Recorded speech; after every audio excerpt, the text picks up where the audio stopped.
SLBC టన్నెల్లో 3 మృతదేహాలు వెలికితీసిన rescue teams. మధ్యాహ్నంలోపు మిగతా మృతదేహాల వెలికితీత పూర్తయ్యే అవకాశం. ఘటనా స్థలాన్ని చేరుకున్న ఉస్మానియా ఆసుపత్రి ఫోరెన్సిక్స్ టీం డెడ్ బాడీస్ ను నేరుగా హైదరాబాద్ గాంధీ హాస్పిటల్కు తరలించేందుకు ఏర్పాట్లు. DNA టెస్టులు చేసిన తర్వాతే కుటుంబ సభ్యులకు అప్పగించే అవకాశం.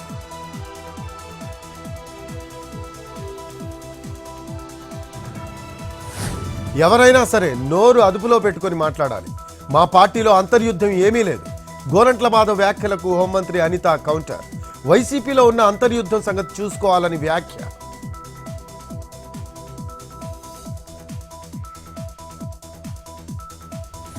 పోసాని కృష్ణమురళిపై ఏపీ వ్యాప్తంగా 14 కేసులు నమోదు. అదుపులోకి తీసుకోవడానికి పోటీ పడుతున్న పలు జిల్లాల పోలీసులు. పోసాని బెయిల్ పిటిషన్పై సోమవారం విచారణ. బెయిల్ మంజూరైతే వెంటనే అరెస్ట్ చేయడానికి సిద్ధం.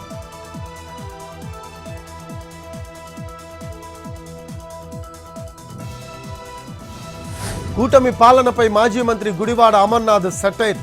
హలో ఏపీ, కూటమి పెట్టింది టోపీ అని ప్రజలు చర్చించుకుంటున్నారని విమర్శలు. హామీలు అమలు చేయట్లేదని ఆరోపణ.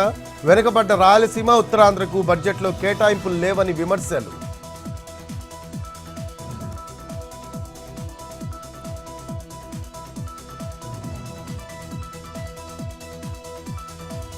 ఆంధ్రప్రదేశ్లో అమల్లోకి వచ్చిన కొత్త మోటార్ యాక్ట్. నిబంధనలు అతిక్రమిస్తే భారీగా జరిమానాలు విధిస్తున్న పోలీసులు. బైక్పై హెల్మెట్, కారులో సీట్ బెల్ట్ పెట్టుకోకపోతే 1000 రూపాయల ఫైన్. డ్రంక్ అండ్ డ్రైవ్ చేస్తే 10,000 ఫైన్, లైసెన్స్ రద్దు.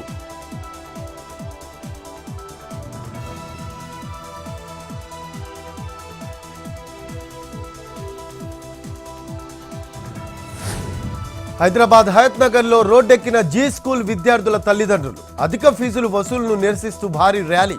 హైదరాబాద్ విజయవాడ జాతీయ రహదారిపై భారీగా ట్రాఫిక్ జామ్. ఒకేసారి 30 నుంచి 50% ఫీజులు పెంచడంపై ఆగ్రహం.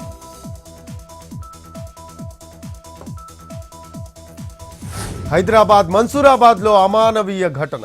తల్లిని నడి రోడ్డుపై వదిలేసి వెళ్లిపోయిన కొడుకు. వృద్ధురాల్ని అక్కున చేర్చుకున్న కాలనీ వాసులు. అబ్దుల్లాపూర్ మెట్లోని ఆలేటి వృద్ధాశ్రమానికి తరలించిన పోలీసులు.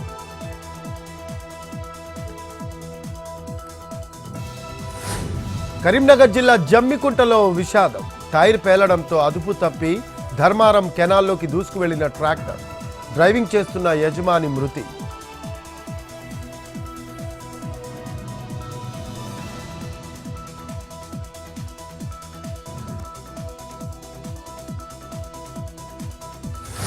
ఏలూరు జిల్లా పోలవరం ప్రాజెక్టు ప్రాంతంలో తేనెటీగల దాడి.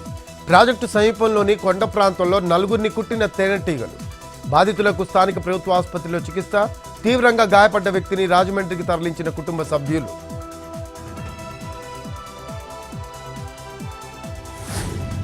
పార్వతీపురం మన్యం జిల్లా పూతిక వలస శివారులో ఏనుగుల గుంపు బీభత్సం. ఖర్జూజా పంటను ధ్వంసం చేసిన గజరాజులు. చేతికి అంది వచ్చిన పంటను నష్టపోయామంటూ రైతుల ఆవేదన. ఏనుగులను తరలించి తమను ఆదుకోవాలని వేడుకుంటున్న బాధితులు.